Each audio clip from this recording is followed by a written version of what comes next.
Do you ever find yourself wondering about things that really have no impact on your life? Like they just pop into your head seemingly out of nowhere?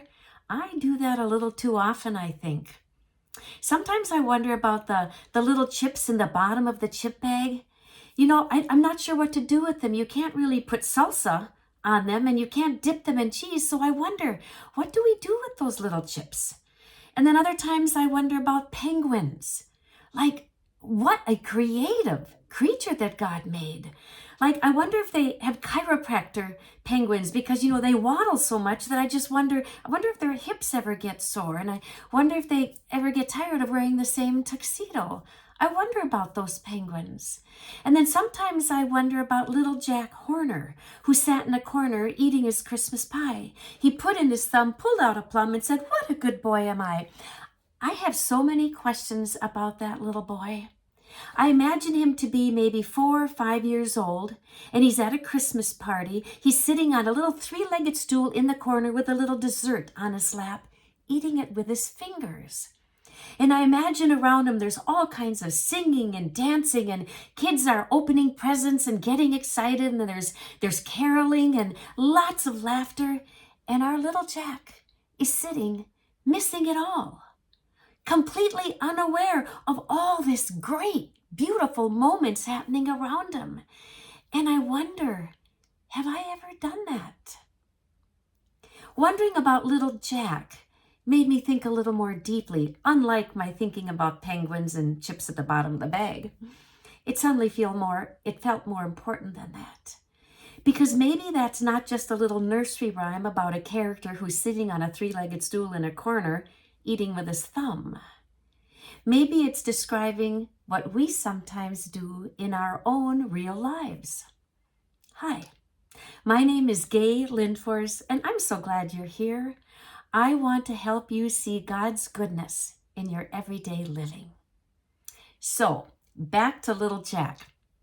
Like I said, I started wondering, have I ever had moments like that with so much going around me and I've missed it? Oh, yeah, I have. There have been times when I've been so focused on my work, like nothing else matters, and my work can wait, or it's not quite as important. It's not more important than what's happening in my real life around me, but yet I can't get away from my work. Other times I can get focused on the hard stuff, like someone said something that I didn't appreciate, or maybe I'm just having a real tough time in life or with a friend, or trying to think through things that God is talking to me about, and I just can't stop thinking about them. I'm so focused, I get to the end of the day and I thought, where did the day go? I completely missed it. Other times I just keep thinking about, I wonder what I'm supposed to do next. I wonder if I'm doing what God really wants me to do. And I just keep thinking, there's like a tape on replay in my mind. I can't get beyond it. And all the time I'm thinking about the what ifs and wondering, I am missing what's right in front of me. It reminds me of a poem by one of my favorite authors, Elizabeth Barrett Browning. She writes this: "Earth's crammed with heaven, and every common bush afire with God. But only he who sees takes off his shoes. The rest sit round and pluck blackberries." She's writing, of course, about that wonderful man of God, one of our big faith leaders, Moses. When we read about him, one of his stories, he was just out in the field doing his job, tending his sheep, probably standing in sheep doo-doo, checking his slingshot, just doing what he was supposed to be doing. But then he saw a burning bush that never burned out. And what did he do? He turned and noticed. He paid attention.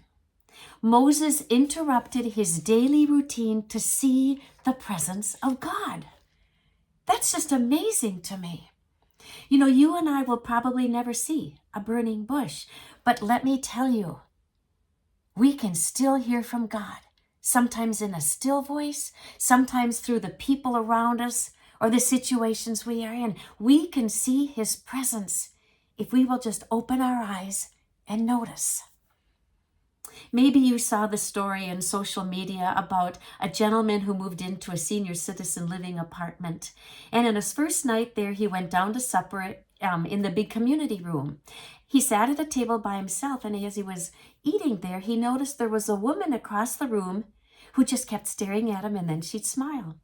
He ate a little longer, and every time he looked up, she was there across the room smiling at him. He finished eating, and he got up, and he walked over to the door. And as he was walking out, this little lady walked right up to him, and she said, "I just have to tell you, you look just like my fourth husband." The startled man said, "Really? How many husbands have you had?" "3. Get it? I just love that story. Now that lady was noticing. She turned, she noticed, and she was seeing something good right in front of her. I love that story. Here's my point.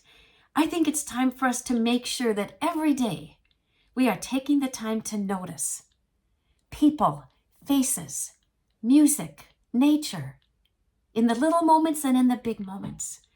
Let's show up. Let's start noticing. Here's what excites me most when I start noticing things as I walk with God. He never stops inviting me to walk with him. I see new mercies every morning. I see his presence. I see his mercy. I see his grace in my life. His love for me never quits. Because I believe that, I know there are good days ahead. I know that I will see the goodness of God in the land of the living.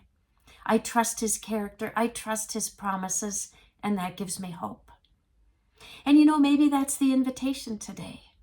Not to become more productive, not to become more impressive, and not to have a perfect life.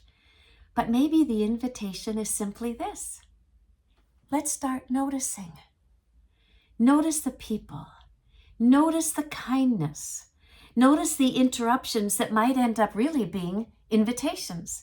Notice the goodness of God that weaves itself into our ordinary Tuesdays, on our ordinary grocery runs, and into those quiet moments where we have a little time to wonder. Because I believe the world is full of burning bushes. Maybe they don't seem so dramatic at first, but I want to turn and notice the goodness. I don't want to sit in the corner of my life on a little 3-legged stool eating with my thumb. I want to notice. I want to anticipate God's goodness. I want to show up for the life that he's given me. And I'm guessing you do too. If you're looking for a little more encouragement to notice, I invite you to check out a book that I wrote. It's called Anticipate God's Goodness, Letters of Encouragement to Ignite Your Spirit. I think you'll like it. You'll find a link to it in the description. Please pick it up, enjoy it, maybe share it with a friend. I'm so glad you're here. Thank you. Thank you for being here, and I'll see you next time.